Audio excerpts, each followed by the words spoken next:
Hello friends, welcome back to my YouTube channel love to nature I species. Friends, आज के इस video lecture में हम हिंदी भाषा का उत्पत्ति और विकास से संबंधित जो पिछले कुछ एग्ज़ामों में बहुविकल्पीय प्रश्न पूछे गए हैं और आने वाले सभी एग्ज़ामों में पूछे जाने की संभावना है, हम उन्हीं बहुविकल्पीय प्रश्नों को सॉल्व करेंगे। आइए शुरुआत करते हैं।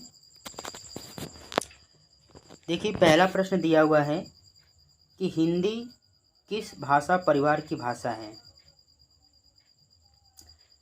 तो सबसे पहले आपको बता दें कि भाषा परिवार होते हैं। भारत में कुल 4 भाषा परिवार हैं। कौन कौन से? पहला भारोपीय, जिनकी प्रतिशत है 73%, यानी सबसे अधिक जो भाषा परिवार के लोग हैं वो भारोपी हैं। दूसरा द्रविड़, यानी जो दक्षिण भारत का हिस्सा है वो द्रविड़ हिस्सा है। इनकी जो प्रतिशत की संख्या है वो है 25%। तीसरा है आस्ट्रिक, जिसका प्रतिशत है 1.3%। और चौथा है चीनी तिब्बती, जिनकी संख्या है 0.7%। तो भारत में कुल 4 तरह के हिंदी भाषी लोग हैं। एक तो भारोपीय, द्रविड़, आस्ट्रिक और चीनी तिब्बती। तो प्रश्न में पूछा गया है कि हिंदी किस भाषा परिवार की भाषा है, तो याद रखना है आपको भारोपीय। दूसरा प्रश्न है भारत में सर्वाधिक बोले जाने वाली भाषा कौन सी है। तो आपके विकल्प जो दिए हुए हैं वो है हिंदी, संस्कृत, तमिल और उर्दू। अभी हमने जाना कि जो भारोपीय हैं उनकी प्रतिशत कितना है, 73%। तो सबसे अधिक जो हिंदी भाषी लोग हैं, तो वो प्रश्न का जो सही उत्तर हो जाएगा ऑप्शन ए, हिंदी। अगला जो प्रश्न दिया हुआ है कि हिंदी भाषा का जन्म कैसे हुआ। तो सबसे पहले आपको बता दें कि हिंदी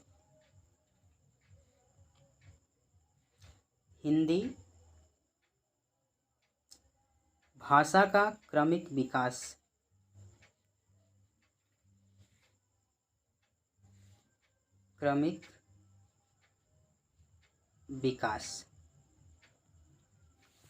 तो सबसे पहले जो भाषा थी वो है संस्कृत।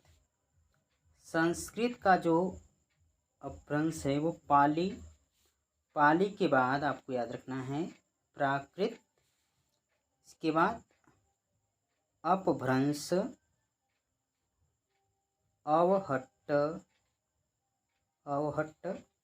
और उसके बाद हिंदी।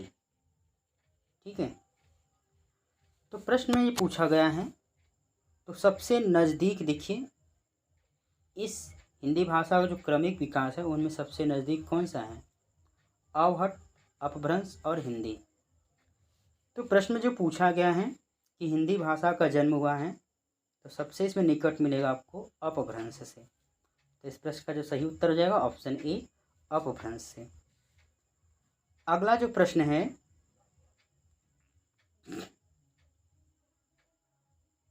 कि निम्नलिखित में से कौन सी बोली अथवा भाषा हिंदी के अंतर्गत नहीं आती है। तो हिंदी के अंतर्गत कन्नौजी, बांगरू, अवधी ये सभी आते तीनों। तेलुगु नहीं आती है। तेलुगु जो है वो द्रविड़ भाषा परिवार का है। तो इस प्रश्न का जो सही उत्तर जाएगा ऑप्शन डी, तेलुगु। अगला प्रश्न देखिए, अगला प्रश्न है कि हिंदी की विशिष्ट बोली ब्रज भाषा किस रूप में सबसे अधिक प्रसिद्ध है। आपके विकल्प दिए हैं, ए राजभाषा, बी तकनीक भाषा, सी राष्ट्रभाषा, डी काव्य भाषा। तो हम जानते हैं ब्रज भाषा का जो प्रयोग किया जाता है ज़्यादातर कविता और लिखने में, तो इसे काव्य भाषा के रूप में सबसे अधिक प्रसिद्ध है। अगला जो प्रश्न है कि भारतवर्ष में हिंदी को आप किस वर्ग में रखेंगे?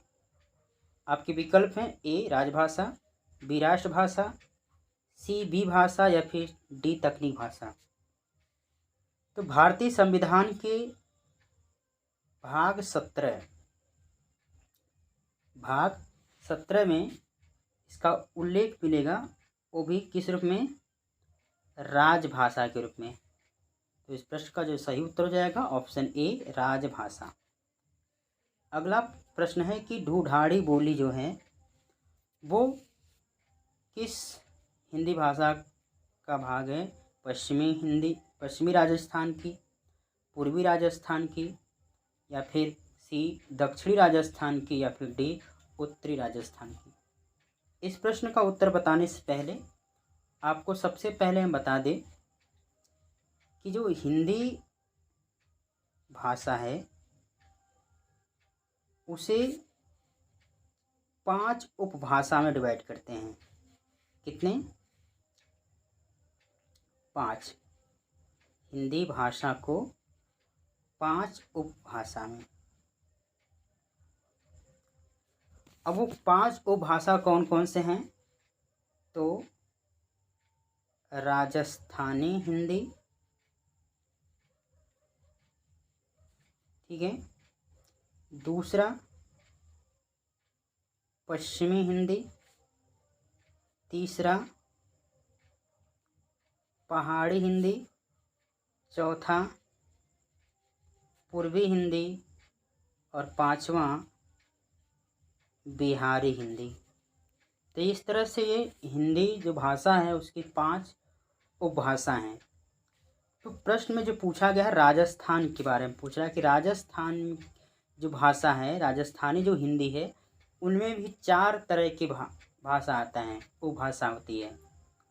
तो उत्तरी, दक्षिणी, पूर्वी और पश्चिमी, यानी पश्चिमी राजस्थानी, दक्षिणी राजस्थानी, पूर्वी राजस्थानी और उत्तरी राजस्थानी। तो पूर्वी राजस्थानी में आ जाता है ढूढ़ाड़ी या फिर जयपुरी बोलते हैं, और उत्तरी राजस्थानी के अंतर्गत मेवाती, और दक्षिणी राजस्थानी में मलावी, और वही पश्चिमी हिंदी में के अंदर क्या हो जाएगा? मारवाड़ी, ठीक है, मारवाड़ी।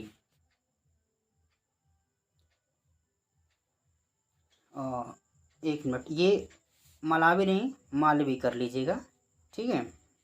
तो राजस्थान में 4 तरह के राजस्थानी हैं, उत्तरी, पूर्वी, पश्चिमी और दक्षिणी।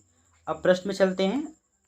प्रश्न में जो पूछा गया है कि ढूढ़ाड़ी बोली, तो बताया हमने कि पूर्व में जो पूर्वी राजस्थान में बोली जाने वाली भाषा है उसे हम ढूढ़ाड़ी कहते हैं, और उत्तरी राजस्थान में जो बोली जाती है उसे बोलते हैं मेवाती, और पश्चिमी राजस्थान में जो बोली जाती है उसे हम मारवाड़ी हिंदी कहते हैं, और दक्षिणी राजस्थान में जो है वो है मालवी।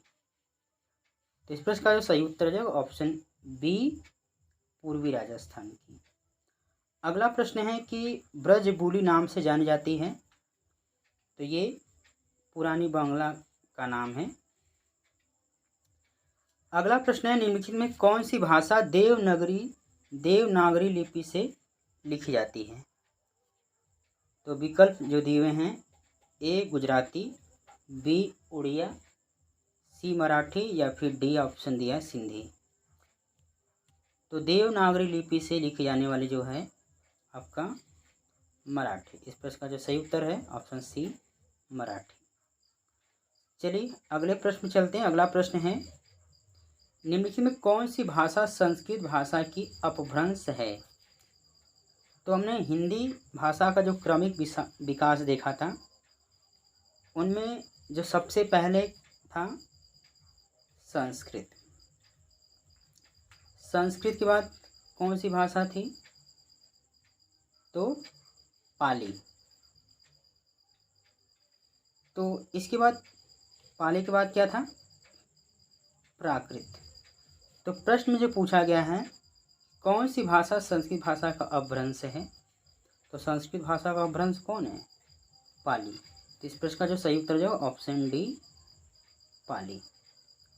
चलिए अगले प्रश्न चलते हैं। अगला प्रश्न है कि अधिकतर भारतीय भाषाओं का विकास किस लिपि से हुआ है?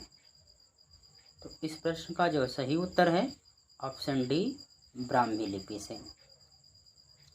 चलिए आगे बढ़ते हैं। अगला प्रश्न है हिंदी भाषा किस लिपि में लिखी जाती है? तो याद रखना है आपको देवनागरी लिपि में। कौन सी लिपि में? देवनागरी लिपि में। अगला प्रश्न है कि वर्तमान हिंदी का जो प्रचलित रूप है वो कौन सी है?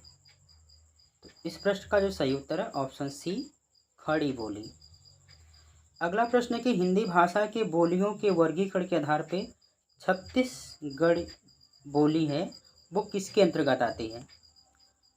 तो आपको बता दें कि जो पूर्वी हिंदी है, पूर्वी हिंदी के अंतर्गत 3 बोली आती है। एक तो छत्तीसगढ़, दूसरा है बघेली छत्तीसगढ़ी, और तीसरा आपको याद रखना है अवधी। कौन सी? अवधी। तो हिंदी भाषा के बोलियों के वर्गीकरण के आधार पर छत्तीसगढ़ी बोली किसके अंतर्गत आती है? पूर्वी हिंदी के अंतर्गत। और पूर्वी हिंदी के अंतर्गत छत्तीसगढ़ी, बघेली और अवधी ये 3 आती है। ठीक है। अगला प्रश्न है कि निम्नलिखित में से कौन सी पश्चिमी हिंदी की बोली नहीं है? अब पश्चिमी हिंदी के अंतर्गत कौन कौन से आते पहले उसे देख लेते हैं। तो पश्चिमी हिंदी के अंतर्गत कौरवी, जिसे हम खड़ी बोली भी कहते हैं, खड़ी बोली। इसके अलावा बांगरू को हम हरियाणवी भी कहते हैं, हरियाणवी। और इसके अलावा ब्रजभाषा और बुंदेली। इसके बाद लास्ट याद रखना है आपको कन्नौजी। तो पश्चिमी हिंदी के अंतर्गत कौरवी या खड़ी बोली, बांगरू या फिर हरियाणवी, ब्रजभाषा, बुंदेली और कन्नौजी। तो अब प्रश्न में देखिए क्या पूछा जा रहा है, निम्न में कौन सी पश्चिमी हिंदी के अंतर्गत बोली नहीं है? तो नहीं है तो बुंदेली तो है, ब्रज भी है और कन्नौजी भी। तो कौन सा नहीं है? डी बघेली। बघेली जो आता है वो किसके अंतर्गत आता है? पूर्वी हिंदी के अंतर्गत आता है। अगला प्रश्न है कि भारतीय संविधान के किस अनुच्छेद में राजभाषा संबंधी प्रावधान है? तो आपको याद रखना है कि भाग 17 में अनुच्छेद 343 से लेकर 343 से लेकर 351 तक में इसका है इसका उल्लेख है। तो इस प्रश्न का सही उत्तर जो ऑप्शन ए 343 से लेकर 351 तक। अगला प्रश्न है कि दक्षिण भारत हिंदी प्रचार सभा का मुख्यालय कहाँ पर स्थित है? तो ये याद रखना है आपको, सी चेन्नई में है। अगला प्रश्न है कि हिंदी भाषा के विकास का सही अनुक्रम क्या है? तो हमने बताया था सबसे पहले क्या आता है? संस्कृत के बाद पाली, और पाली के बाद प्राकृतिक के बाद अपभ्रंश, और उसके बाद अवहट्ट और हिंदी। अब देख लीजिए सबसे पहले शुरुआत किससे हो रहा? पाली से। संस्कृत तो दिया नहीं ऑप्शन में, तो पाली, प्राकृतिक, अपभ्रंश और हिंदी। इस प्रश्न का जो सही उत्तर है ऑप्शन ए। चलिए आगे बढ़ते हैं। अगला प्रश्न है, संविधान के अनुच्छेद 351 में किस विषय का वर्णन है? तो इस प्रश्न का जो सही उत्तर है ऑप्शन डी, हिंदी भाषा के विकास के निर्देश दिया गया। अगला प्रश्न है कि ब्रज भाषा क्या है? ब्रज भाषा किस उपभाषा के अंतर्गत आती है? तो याद रखना है आपको, ब्रज भाषा पश्चिमी हिंदी के अंतर्गत आती है। अगला प्रश्न है, मगही किस उपभाषा की बोली है? तो मगही किसके अंतर्गत आती है? बिहारी। बिहारी के अंतर्गत 3 आती है, एक तो मगही, दूसरा भोजपुरी और तीसरा मैथिली। ये 3 आते हैं इसके अंतर्गत बोलियाँ, ठीक है। और राजस्थानी पहले ही बता दिया हूँ, पूर्वी आप जानते हैं, पश्चिमी हिंदी। अब पहाड़ी के अंतर्गत 2 आते हैं मुख्य रूप से, एक तो कुमाऊनी और गढ़वाली, ठीक है, कुमाऊनी और गढ़वाली। कहीं कहीं पे आपको एक और मिल सकता है, जो कभी 2017 में प्रश्न पूछा गया था एक बार, कि मंडियावली कौन सा है? इसी के अंतर्गत मंडियावली। तो इस तरह से कहीं आपको 18 बोली भी मिल सकता है।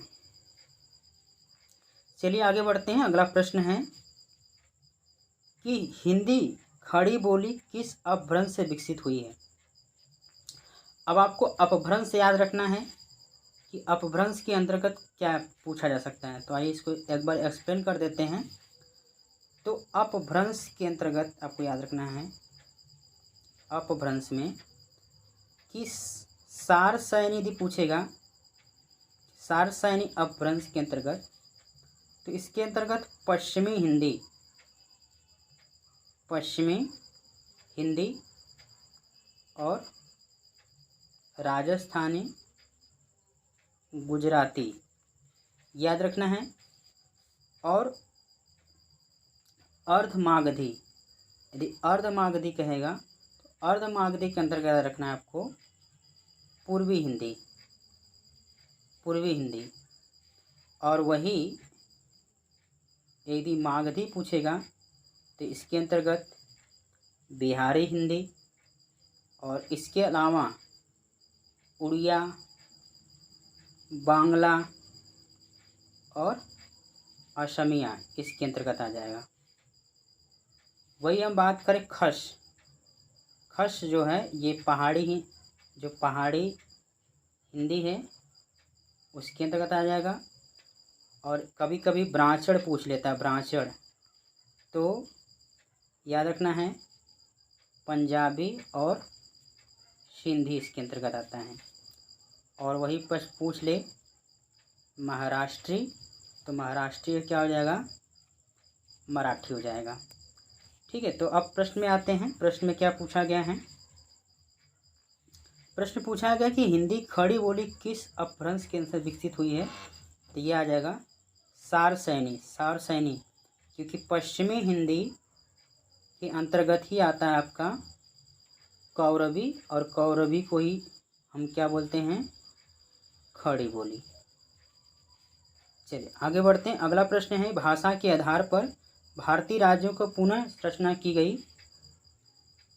तो इस प्रश्न का जो सही उत्तर है ऑप्शन डी, 1956 में।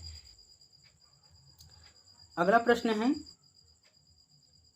भाषा के आधार पे सर्वप्रथम किस राज्य का गठन किया गया? तो इस प्रश्न का जो सही उत्तर है ऑप्शन डी, आंध्र प्रदेश। अगला प्रश्न है, बघेली बोली किससे संबंधित है? तो बघेली आता है पूर्वी हिंदी के अंतर्गत। कौन कौन से? बघेली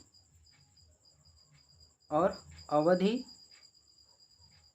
छत्तीसगढ़ी, ये 3 आते हैं। तो इस प्रश्न का जो सही उत्तर है ऑप्शन बी, पूर्वी हिंदी। अगले प्रश्न चलते हैं, किस तिथि को हिंदी को राजभाषा बनाने का निर्णय लिया गया था? तो याद रखना है 14 सितंबर 1949 को। चलिए आगे बढ़ते हैं। अगला प्रश्न है कि वर्ष 1955 में गठित प्रथम राजभाषा आयोग के अध्यक्ष कौन थे?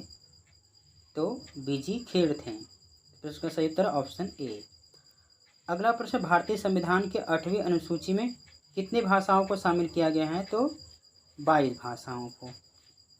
चलिए अगले प्रश्न चलते हैं। अगला प्रश्न है, हिंदी की आदि जननी किसे माना जाता है? तो प्रश्न का जो सही उत्तर है संस्कृत को हिंदी की आदि जननी माना जाता है। चलिए अगले प्रश्न चलते हैं। अगला प्रश्न है कि निम्न में कौन सा भारोपी परिवार की भाषा नहीं है? तो हिंदी तो है, मराठी गुजराती भी है, मलयालम नहीं है। मलयालम जो हो जाएगा वो द्रविड़ भाषा परिवार का हो जाएगा। तो इस प्रश्न का जो सही उत्तर है ऑप्शन सी। अगले प्रश्न में हिंदी दिवस किस दिन मनाया जाता है? तो याद रखना है 14। अगला प्रश्न है कि विकास की दृष्टि से प्राकृतिक पूर्वकालीन अवस्था के नाम से जाती है। तो इसकी जो प्राकृतिक से पहले हम इसे किस नाम से जानते हैं? तो याद रखना है कि पाली। सबसे पहले संस्कृत, उसके बाद पाली, उसके बाद प्राकृतिक आता है। ठीक है, तो इसके जस्ट पहले का जो आएगा ए पाली। अगला प्रश्न है, पश्चिमी हिंदी को 2 बोलियों को सही युग्म है। पश्चिमी हिंदी के अंतर्गत कौन कौन सी बोली आती है? तो याद रखना छत्तीसगढ़ी बांगरू गलत है, ये कन्नौजी और अवधी ये भी गलत है, ब्रज और बघेली तो ये भी गलत है। इस प्रश्न का जो सही उत्तर है ऑप्शन डी, खड़ी बोली और बुंदेली जो है वो पश्चिमी हिंदी के अंतर्गत आता है। चलिए अगले प्रश्न चलते हैं। अगला प्रश्न है कि अर्धमागधी अपभ्रंश से विकसित बोली है। अर्धमागधी से आपके विकल्प हैं, देख लीजिए, बांगरू, बघेली, ब्रजभाषा और भोजपुरी। इस प्रश्न का जो सही उत्तर है ऑप्शन बी, यानी जो पूर्वी हिंदी के अंतर्गत आता है बघेली और छत्तीसगढ़ी और अवधी, ये तीनों ही किसके अंतर्गत आता है? अर्धमागधी के अंतर्गत आता है। अगला प्रश्न है कि देवनागरी लिपि का सही क्रम विकास क्या है? तो सबसे पहले आता है ब्राह्मी लिपि, गुप्त लिपि, नागरी लिपि और फिर इसके बाद देवनागरी लिपि। तो फ्रेंड्स ये रहे आपके 37 जो ऑब्जेक्टिव प्रश्न हमने सॉल्व किए। एक बार इस वीडियो को आप दोबारा देखिएगा और प्रश्न का सही उत्तर आपको सब याद हो जाएगा। चलिए फिर हम अगले वीडियो लेक्चर मिलेंगे, तब तक के लिए जय हिंद, जय भारत।